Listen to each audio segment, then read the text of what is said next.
18 வயசு பூர்த்தி ஆகலை. அது ஒரு பையனோட போய் நான் இரவு 11 மணிக்கு மேலே அது ஒரு தனியாக ஒரு இடத்துல போய் அவங்க சந்திக்க போயிருக்காங்க. அந்த இடத்துல போய் இவங்க குடிச்சிக்கிட்டு இருந்த இடத்துல இவங்க பார்த்துட்டு அளவு கடந்த போதையில் இந்த மாதிரி சிதைச்சி வச்சுட்டு போயிட்டாங்க. இதே தான் பொள்ளாச்சியில் நடந்தது. இதே தான் அண்ணா பல்கலைக்கழக வளாகத்துக்குள்ளேயே நடந்தது. அதுக்கெல்லாம் என்ன நடவடிக்கை ஒன்றும் இல்லையே. இதான் தன்மானமா? இதான் தமிழ் இனத்தின் தலை நிமிர்வா? செல்ஃப் ரெஸ்பெக்ட் மூவ்மெண்ட் இதுதானே? சாதி வாரி கணக்கெடுப்பு உடனத்தவன் கர்நாடக மாநிலத்துக்கு இதே காங்கிரஸ் சீதாராமையா எடுக்கிறாரு இல்லையா? இதே அந்த தெலுங்கானால உங்க காங்கிரஸ் தானே முதலமைச்சர் தானே, அவர் எடுக்கிறாரா இல்லையா? அப்போ உங்ககிட்ட இருக்க போலீஸே சரியில்லை, அப்ப நீங்க பதவி விலகணும். என் போலீஸ் சரியில்லைங்க, என் நிர்வாகம் சரியில்லைன்னு அப்படித்தானே தோல்வியை ஒத்துக்கிறீங்க. படிக்க போன பொண்ணு 1ஆம் ஆண்டு போயிருக்கு. 18 வயசு பூர்த்தி ஆகலை. அது ஒரு பையனோட போய் நான் இரவு 11 மணிக்கு மேலே அது ஒரு தனியாக ஒரு இடத்துல போய் அவங்க சந்திக்க போயிருக்காங்க. அந்த இடத்துல இவங்க அங்கே உட்காந்து தண்ணி அடிச்சுட்டு இருந்திருக்காங்க. இந்த முறையற்று விற்றுக்கிட்டு இருந்த இடம் அது. அந்த இடத்துல போய் இவங்க குடிச்சிக்கிட்டு இருந்த இடத்துல இவங்க பார்த்துட்டு அளவு கடந்த போதையில் இந்த மாதிரி சிதைச்சி வச்சுட்டு போயிட்டாங்க. காவல்துறை சொல்கிறது சுட்டு பிடிச்சோன்ட்டு, சுட்டு கொண்டாங்கிற மாதிரி. சுட்டு பிடிச்சி என்ன விசாரிக்கிறது, அவன்கிட்ட போய் என்ன கேட்குறதுக்கு இருக்குது? இப்போ விசாரித்து என்ன நடந்திருக்கு என்னன்னு சொன்னால் தான் நமக்கு தெரிய வரும்.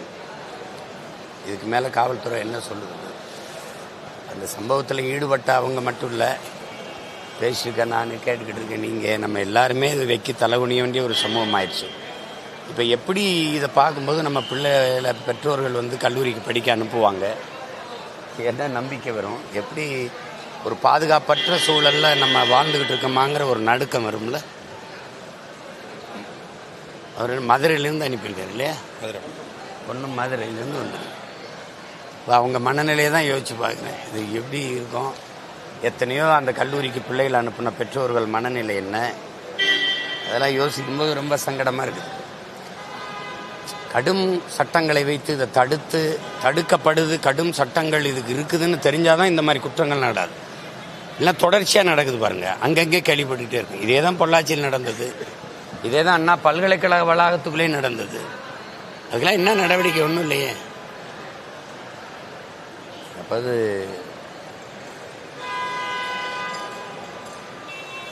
சரி பார்ப்போம்.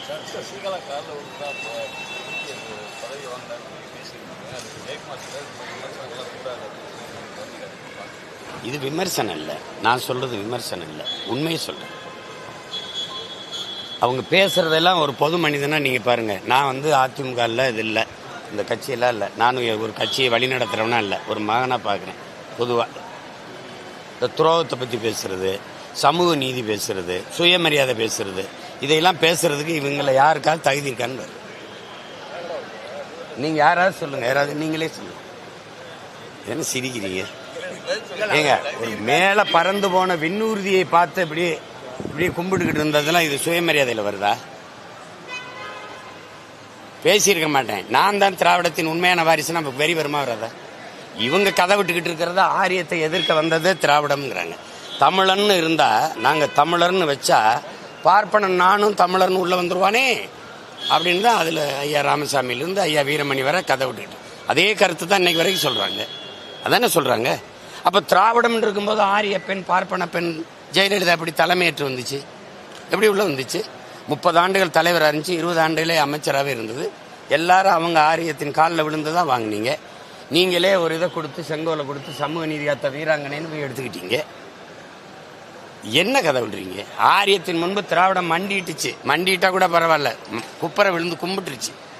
இதில் சுயமரியாதை பேசிட்டு இருக்கிறீங்க. இதான் தன்மானமா? இதான் தமிழ் இனத்தின் தலை நிமிர்வா? செல்ஃப் ரெஸ்பெக்ட் மூவ்மெண்ட் இதுதானே? கார் டயரை விழுந்து கும்பிடுறது. ஒருத்தராவது அந்த அம்மாவுக்கு முன்னாடி நின்று சொல்லுங்கம்மா அப்படி பேசுனது 2 பேர் இருப்பாங்க. ஒன்று எங்கள் மாமா காளிமுத்து, இன்னொரு மாமா திருநாக்கரசு. வேற யாராவது சொல்லுங்க, யாராவது? ஏன்னா ஐயா பொன்னையின் மாதிரி யாராவது ஒருத்தர் 2 பேர் இருப்பாங்க மூத்த. மற்ற எல்லாம் இப்படித்தான். அதையும் தான் சொல்லியிருக்கு. திமுகவா அதிமுகவா சுயமரியாதை பற்றி பேச இருக்கல, அதையும் தானே பேசின மேடையில். நீங்கள் அதை கேட்கலையே. ஏன்னா பெட்டி இவங்க கொடுத்துட்டாங்க, அவங்க தரல, அதனால தானே. இது ஒரு வழக்கம். அது உண்மையே பேசணும். சமூக நீதினா சமூக நீதி. நீங்கள் 10.5 வன்னியர் கொடுத்தீங்கல்ல, எங்கள் ஐயாவே எண்ணி கொடுங்கங்கிறாரு. நீ எப்படி 10.5 கொடுத்தீங்க? சட்டமாக்கியிருக்கா? செயல்பாட்டுக்கு வந்திருக்கா? இப்போ வன்னிய எனக்கு 10.5 வருதா? சும்மா வாய் வார்த்தையில் ஓட்டுக்காக சொல்லிட்டு போகிறதா? எத்தனை காலத்துக்கு இப்படியா மாத்துறது? எண்ணி கொடுங்க. சரி எண்றீங்க, எண்ணும் போது எங்களுக்கு 15 விழுக்காடு வந்துருச்சு. அப்போ என்ன பண்ணுறது? ஏற்கனவே பாதிக்கப்பட்டிருக்கேன் நான். திடீர்னு எடுத்து அருந்ததிற்கு உள்ஒதுக்கீடுன்னு 3 ஒதுக்கீடு கொடுத்துட்டு ஃபர்ஸ்ட் ப்ரிஃபரன்ஸ்னு ஒரு கையெழுத்து போட்டு விட்டீங்க, முன்னுரிமைன்னு. அப்போ அவங்களுக்கு போக தான் எனக்கு மிச்சம். ஒரு கல்லூரியில் ஒரு பல்கலைக்கழகத்தில் 5 பேராசிரியர்னா எஸ்சிஏன்னு வருது. எஸ்சி அருந்ததியர் 4 போக 1 இருக்கு. அது தேவேந்திரர் இருக்கா, பறையர் எனக்கா, தேவேந்திரர் எனக்கா? யாருக்கு? ஒரு சீட்டில் நாங்கள். அப்போ முன்னுரிமைங்கும் போது அது அவருக்கு போக மிச்சம்னு வருது. அப்போ சாப்பாடு என்னது? அவர் சாப்பிட்டு மிச்சம் வச்ச எச்சு கஞ்சி, மிச்ச கஞ்சி தான் எனக்குன்னு வந்துருக்கு. அப்போ நான் பாதிக்கப்பட்டுறேன்ல, விளங்க.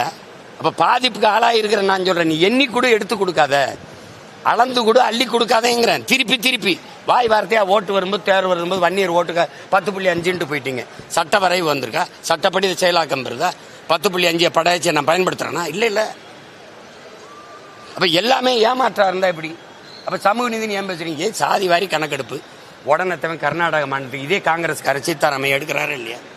இதே அந்த தெலுங்கானால உங்க காங்கிரஸ் தானே முதலமைச்சர் தானே, அவர் எடுக்கிறாரா இல்லையா? நிதிஷ்குமார் உங்ககிட்ட கேட்டால மத்திய அரசு எடுக்கணும், அவனுக்கு மத்திய அரசு இல்லது. எதையாவது கடத்தி விடுறது, சொல்லிட்டு மாநில உரிமை இங்கே பேசிக்கிறது, சிபிஐ விசாரணை கேட்டுக்கிறது. அப்போ ஓம் போலீஸ் சரியில்லைப்ப. அப்போ உங்ககிட்ட இருக்க போலீஸே சரியில்லை, அப்போ நீங்கள் பதவி விலகணும். என் போலீஸ் சரியில்லைங்க, என் நிர்வாகம் சரியில்லைன்னு. அப்படி தானே தோல்வியை ஒத்துக்கிறீங்க. அப்போ என் காவல்துறைக்கு என்ன குறை? எதுக்கு சிபிஐ விசாரணை? எல்லாம் வர்றவங்களா சிபிஐ விசாரணை எப்படி இருக்கு? சிபிஐ அதிகாரிகளுக்கு 4 நாள் மூளை இருக்கா? எப்படி?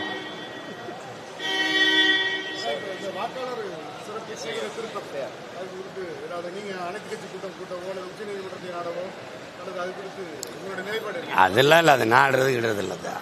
தேவையற்ற வேலையை செய்து பிஜேபி எப்படின்னா, எந்த வேலை இல்லைன்னா மக்களை, ஹிட்லர் சொன்னதான், மக்களை எப்பவுமே பதட்டமாக வச்சிரு, அப்போ தான் நம்ம என்ன தவறு செஞ்சாலும் அவனுக்கு கவனத்துக்கு போகாதுன்ட்டு. சிஏஏன்னு ஒன்று கொண்டு வந்துச்சு. ஒரு வருஷம் 1.5 வருஷம் அதிலேயே காலத்தை ஓட்டுச்சு. இப்போ இந்த சிறப்பு வாக்காளர் அது என்ன சொல்லுது? அது கேட்டிருக்க எதையாவது பாருங்க. நாங்கள் கேட்குற ஆவணங்களெல்லாம் கொடுத்தா தான் வாக்கு. எங்கள் ஆத்தால போய் என்ன ஆவணம் கொடுப்பேன்? இப்போ இருக்கிற நேரத்தில் இந்த 2 மாதத்தில் தேர்தலை வச்சுட்டு என்ன போய் கொடுப்பீங்க? நீங்கள் ஒன்றும் கொடுப்பீங்களா? அது வச்சிருக்கல அந்த ஆவணங்கள்லாம், அதை கொண்டா இதை கொண்டான்னு இருக்கிறவன் என்ன? ஏற்கனவே இறந்தவன்லாம் இந்த இதில் இருக்கான். இறந்து போனவங்க இந்த வாக்காளர் பட்டியலில் பேர் இருக்குன்னா அதை நீக்குங்க, கண்டு கொண்டு நீக்குங்க. எவ்வளவு காலமாக இருக்குது? இப்போ தான் அது வர்ற. நாங்கள்லாம் பல முறை தேர்தல் ஆணையத்துக்கு போக ஆரம்பித்தோம். ஒருத்தர் 2 இடத்துல வாக்குரிமை வச்சிருக்கிறாரு. அதையெல்லாம் நீங்கள் முதல்ல கண்டு நீக்கியிருக்கணும். இவ்வளோ காலம் நீக்கியிருக்கணும். சரி, இல்லை நீக்கிறீங்க, அது செய்யுங்க. சரி, அதுக்காக ஒவ்வொரு வாக்காளரும் நாங்கள் கேட்குற புதிய ஆவணங்களை கொண்டு வான்னா அது எங்கே போய் கொண்டு வருவான்? இதே வேலையா? கொண்டு வந்து கொடுக்கும்ல, நீக்கி விட்டுருவேன். நோக்கம் என்ன? அங்கே பல லட்சம் பேர் வெளியே இருக்கான். 70 லட்சம் பேர்கிட்ட 44 லட்சங்கிறான், 70 லட்சங்கிறான். ராகுலே 60 லட்சம் பேருன்றான். அங்கே இருந்து எல்லாரையும் தூக்கிட்டான்றான். இப்போ அவனெல்லாம் இங்கே இறங்கியிருக்கான். அந்த பீகாரியனுக்கு கூட வாக்கு கொடுக்கணும். நீங்கள் 6.5 லட்சம் பேர்னு சொல்கிறீங்க. அது எனக்கு பயனா 3 தொகுதி, என்னோட தொகுதியில் 3 தொகுதி, அவன் 6.5 லட்சம்னா. அப்புறம் கடைசியாக அது பீகார், இன்னொரு பீகார் ஆயிரும். ஏற்கனவே பூரா இந்திக்காரன், எங்கே பார்த்தாலும் இந்திக்காரன் இருக்கான். இந்த விண்ணூர்தி நிலையத்தில் நம்ம ஆஃபீஸர் இருக்கான்னா, அதிகாரி இருக்கான்னா. அப்புறம் கூட்ட நெரிசலுக்கு காரணம் தனி மனிதன் கிடையாதுன்னு அஜித்குமார் சொன்னார். அவர் சொல்றது நான் சொல்கிறேன். அது நான் சொன்ன அதே கருத்தை தான் அவர் இந்த அஜித் தம்பி வலியுறுத்துறாரு. அது என்னன்னா, இந்த மாதிரி இந்த முறையே தவறுன்றார். அவர் வந்தாருன்னா போன மக்கள் மேலேயும் குற்றம் இருக்குல்ல. இந்த மாதிரி கலாச்சாரமே தப்பு தானே. அது அதை தான் அவர் சாடுறார். முதல்ல இந்த முறையே தப்பு.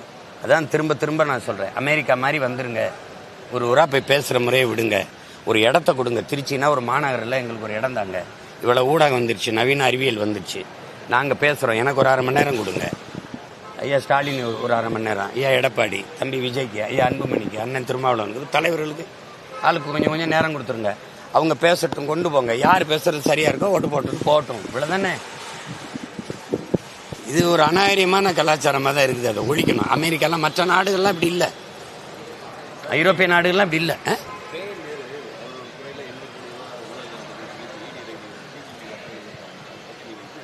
தமிழக அரசு வழக்கு பதியாம இருக்கு சொல்லி அது எப்படி அவங்க அமைச்சர் மேலே அவங்க வழக்கு பதிவாங்கன்னு நீங்கள் எப்படி எதிர்பார்க்குறீங்க?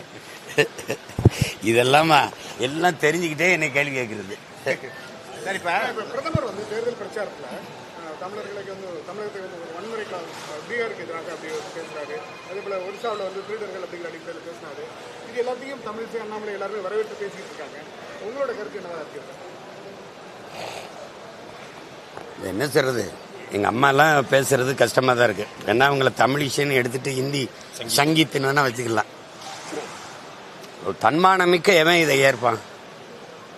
ஒரு கடல் பரப்புக்குள்ள 12 நாட்டிக்கல் மைல் தான் ஒரு நாடு ஆதிக்கம் செலுத்தணும்னு கொண்டு வந்திருக்கான், சட்ட ஒரு வரைவு கொண்டு வந்திருக்கான். ஆனால் இலங்கை வந்து மொத்த கடல் பரப்பும் தன்னுது போல் அது பாருங்க, தினம் நம்ம ஆளுகளை கைது பண்ணிக்கிட்டு சேட்டை பண்ணிக்கிட்டே இருக்குது.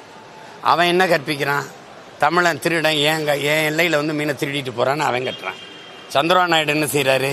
தமிழன் என் செம்மரக்கட்டையை வெட்ட வர்றான், கடத்த வர்றான்னு எங்களை திருட்டு போட்டம் கட்டி சுட்டு போடுறாரு. இவர் என்ன பண்ணுறாரு? ஒரிசால என்ன சொல்கிறாரு? உங்கள் கார்த்திகை பாண்டியன் உங்கள் தமிழன்ட்ட நாட்டை கொடுக்க போறீங்களா? தமிழன்ட்ட அதிகாரத்தை கொடுக்க போறீங்களா? இங்கே பூரி ஜெகநாதர் கோயில் உண்டியலும் சாவியும் அவன்கிட்ட இருக்கு தமிழன்ட்டேங்கிறப்பல நீங்கள் மானம் கட்டு போய் ஓட்ட போடுவீங்க. நான் என்ன கேட்குறேன், இதை நீங்கள் வீர திருமகன், நீங்கள் நாட்டின் பெரிய தலைவர், மதிப்புமிக்க தலைவர், இந்த ஊரில் வந்து ஒரு தடவை சொல்லுங்கள், இங்கே வந்து நின்று சொல்லுங்கள், அதையே தமிழர்கள் பீகாரியரை ரொம்ப துன்புறுத்துறீங்க நீங்கன்னு ஒரு தடவை பேசுங்கன்றேன். அங்கே போய் அந்த தேர்தலுக்கு போனால் அங்கே பேசுறது, பஞ்சாபுக்கு போனால் பஞ்சாபிடம் தவணை எவரையும் உள்ள விடாதீங்கிறது, அங்கே பீகாரியா பகாரியாங்கிறது. ஆனால் இங்கே வந்து எங்களை இந்தியன் எப்படி இருக்கு? ஏன்னா நான் மானம் கட்டு போயிட்டேன்ல. சரி, கார்த்திகை பாண்டியன் எங்கால நீ எப்படா நீ வந்து நீ இப்படி சொல்ல என் தமிழன் என்ன ஏதோ கோவப்பட்டு ஓட்டு போட மாட்டியல சொல்லுங்க. நீ கர்நாடகா மாறி மாறி காங்கிரஸும் பாஜகவும் தானே ஆள்றிய. எங்களுக்கு உரிய நீரை பெற்றுத்தரலன்னு கோவிச்சுக்கிட்டு காங்கிரஸ் பிஜேபி ஓட்டு போட மாட்டியல. இல்லை கச்சத்தீவை எடுத்து கொடுத்தாம நீயாவது மீட்டு கொடுக்கல ஏன்னு கேட்டியல. லட்சக்கணக்கான இன மக்களை கொண்டு குவிக்கிறதுக்கு ஏன் கூட நின்று நீ உதவுன காங்கிரஸை கேட்டியல. அதை கேட்டியல. ஏன்னா இங்கே மானங்கட்ட ஒரு மந்தை கூட்டமாக மாறிட்டோம் தமிழா. அதனால அவன் அதை பற்றி கவலைப்படல. சரி, இப்போ நீங்கள் வேட்பாளர் அனௌன்ஸ் பண்ணுறீங்க, நாம் தமிழர் எல்லாருக்கும் வேட்பாளர் அனௌன்ஸ் பண்ணுறீங்க. இந்த தேர்தலில் நாம் தமிழருக்கும் யாருக்குமான போட்டி? விஜய் வந்து திமுக இங்கே கட்சிகளுக்கு போட்டி கிடையாது, கருத்தியல் போட்டி தான். எல்லாமே பெரியாருங்கிற ஒரு கூட்டம் இருக்கு பாருங்க. பெரியார் தான் எங்களை படிக்க வச்சாருன்னு அது ஒரு கூட்டம் இருக்கு இங்கே. இல்லை எங்கள் தாத்தா காமராஜ் தான் படிக்க வச்சாருன்னு நாங்கள் நினைக்கிறோம், உண்மையை நிற்கிறோம். இலவசம் அதை நேசிக்கிற அதை ஆதரிக்கிற ஒரு கூட்டம் இருக்கு. இலவசம் பெற வேண்டிய ஏழ்மை வறுமையின் இல்லாத என் மக்களின் வாழ்க்கை தரத்தை உயர்த்தணும், இலவசத்தை ஒழிக்கணும். அது கையேந்திரது தன்மான இழப்பு, தமிழ் இன அவமதிப்புன்னு நாங்கள் நினைக்கிறோம். ஒவ்வொன்றும் உங்களுக்கு புரியுதுன்னு நினைக்கிறேன். திராவிடர்கள் என்று தங்களை நினைக்கிற ஒரு கூட்டம் இருக்கு. இல்லை, நாங்கள் 50,000 60,000 ஆண்டுகளுக்கு மூத்த பெருத்த தேசியனா நாங்கள் தமிழர்கள், பிறப்பிலிருந்து இறப்பும் வரை நாங்கள் தமிழர்கள் பெருமை மிக்க ஒரு பேரினத்தின் மக்கள் அப்படின்னு நினைக்கிற ஒரு கூட்டம் இருக்கு. அவன் இருமொழி கொள்கையில் இருக்கான், அவன் இந்திய மும்மொழி கொள்கையில் இருக்கான். எங்களுக்கு கொள்கை மொழி ஒரே மொழி தமிழ், விரும்பினால் எம்மொழியும் கற்போம், இது எங்கள் நிலைப்பாடு. இப்படி ஒரு கோட்பாட்டு போர் இருக்கு பாருங்க. இதுதான் இங்கே நடக்குது. இந்த கட்சியோட போட்டி அந்த கட்சியோட போட்டி கிடையாது. புரியுதுன்னு நினைக்கிறேன். இப்போ எல்லாமே இப்போ நீங்கள் வந்து நாங்கள் வந்து இந்த கோயிலை இது அடையாளமாக வச்சுருக்காங்க. இப்போ எங்கள் ஆட்சி நாங்கள் என்ன சொல்கிறோம், இது எடுத்துருவோம். எடுத்துட்டு எங்களுக்கு அடையாளம்ங்கிறது கல்லணை அவ கட்டினவன், பெருவுடையார் கோயில் அதை கட்டினவன். இந்த இடத்த எடுத்துட்டு கெம்பக்கவுடாவுக்கு எப்படி அவன் பேர் வச்சிருக்கானோ கர்நாடகாவில், மராட்டி மன் சிவாஜிக்கு பேர் வச்சு எப்படி அவன் செலவு வச்சிருக்கானோ அப்படி இதை எடுத்துட்டு கல்லணை அல்லது பெருவுடையார் கோயிலை வச்சு அங்கே என் பாட்டை ராஜராஜ சோழன் அல்லது கரிகால் சோழன் சிலையை வச்சு விண்ணூர் நிலையத்துக்கு பேரை வைப்போம். இது தமிழ் தேசியம். இது எல்லாம் வைப்பான். பூரா இந்தியில் இருக்குதுல்ல, எல்லா இடத்துலையும் ஹிந்தியில் இருக்கு. கேட்டால் ஹிந்திக்காரன் வச்சிருக்கீங்கிறான். நான் டெல்லிக்கு வரேன், மும்பைக்கு வரேன், என் வசதிக்கு என் மொழியில் இல்லையே. அது ஏன்? இதை திராவிடம் கேட்க மாட்டான், தமிழ் தேசியம் கேட்கும். போர் புரியுதா? இந்த சிக்கல் புரியுதா என்னன்னு? இதுதான் இங்கே போட்டி. ஓட்டுக்கு காசு கிடையாது, ₹1 கிடையாது. வாக்கு மதிப்புமிக்க உரிமை விற்பனைக்கு கிடையாது. வாக்குக்கு காசு கொடுத்து வாங்குறவன் மக்களுக்கு சேவை செய்ய மாட்டான். இந்த அடிப்படையிலிருந்து பிரிகிறோம் நாங்க. எந்த கட்சி நீங்க போட்டு இந்த கட்சி எந்த கட்சி தேர்தலில் ஓட்டு காசு கொடுக்காம நிக்கும்னு சொல்லுங்க. நான் வச்சிருக்க 36 லட்சம் ஓட்டு ₹1 காசு கொடுக்காம பெற்ற ஓட்டு. இந்த கட்சியில் ஏதாவது ஒன்று சொல்ல சொல்லுங்க. நீங்க சொல்லுங்க, யாராவது கேட்டு சொல்லுங்க. இல்ல சார், இப்படி இருந்தோம் இந்த போட்டியை தான் நீங்க பார்க்கணுமே இல்லையா? எந்த கட்சிக்கும் போட்டி? அதுக்கு இப்படி இருந்தோம் 20 வருஷமா நம்மளால ஜெயிக்க முடியல சார். நீங்க 20 வருஷங்கிறீங்க. நானே தேர்தல் அரசியலுக்கு வந்து 10 வருஷம் தான் ஆகுது. நீங்க திருப்பி 20 வருஷம்ன்றீங்க. ஏன் அவ்வளவு வெறுப்பு இருக்கு என் மேல உங்களுக்கு? நான் ஜெயிக்கல, என்ன உங்களுக்கு பிரச்சனை? ஜெயிக்கல, என்ன பிரச்சனை? ஜெயிக்க முடியலையே அப்படின்னு நீங்க என்ன ஓட்டு போட்டீங்களா? அப்புறம் எங்க கேட்குறீங்க? போட்டு கேளுங்க, ஜெயிப்பேன். எங்களுக்கு என்ன தகராறு? வாக்கிய தகராறு, அண்ணன் தம்பி தகராறு. கருத்தையெல்லாம் அண்ணன் அவங்க ஒரு கட்சி வச்சிருக்காங்க, நாங்கள் ஒரு கட்சி இருக்கோம். அது ஒரு திராவிட கோட்பாடு, நாங்கள் தமிழ் தேசிய கோட்பாடு. அதில் அண்ணன் தம்பி உறவு வேற, இது வேற. இப்போ வந்து தமிழிசை அம்மா இங்கே இருக்கும்போது ஐயா குமரி ஆனந்தன் காங்கிரஸில் இல்லையா? சொல்லுங்க. ஐயா ஈவி.கே. சலங்க இங்கே இருக்கும்போது சுலோசனா சம்பத்தம்மா அதிமுக இல்லையா? கருத்து வேற, அண்ணன் தம்பி உறவு வேற. போட்டு குழப்பிக்காதீங்க, புரியுதா? மனித நாகரிகமற்ற ஒரு இனமா தமிழன் வந்துடக்கூடாது, புரியுதா? இது மனித மாண்பு.